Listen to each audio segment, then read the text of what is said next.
Morning everyone.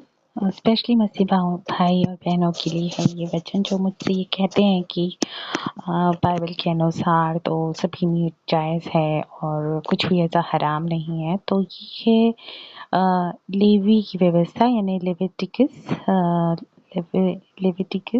इन Old Testament chapter 11 verse 7 इसमें लिखा है। और सुअर जो चीर अर्थात फटे खूर का होता तो है परंतु पागुर नहीं करता, इसलिए वह तुम्हारे लिए अशुद्ध है।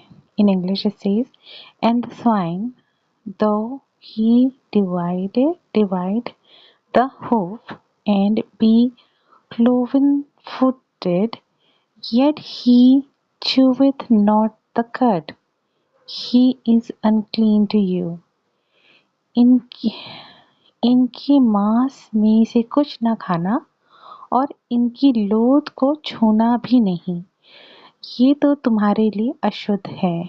In English, of their flesh shall ye not eat, and their carcass shall ye not touch. They are unclean to you. यहाँ पे क्लियरली बाइबल कहती है कि आपको सुअर का मीट नहीं खाना है, सुअर को नहीं छूना है, उसकी चमड़ी से या किसी भी चीज़ से बनी हुई कोई भी वस्तु का आपको टच तक नहीं करना है, तो इसे अशुद्ध ठहराया जाता है।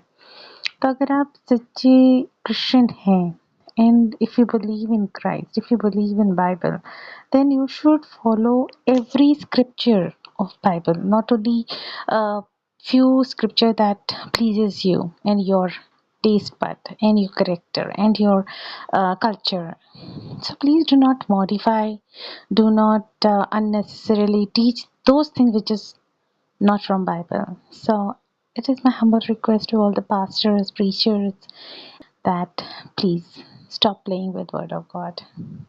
I do not eat it because I believe in Christ, I believe in Holy Spirit, I believe in Heavenly Father, and I believe in Bible.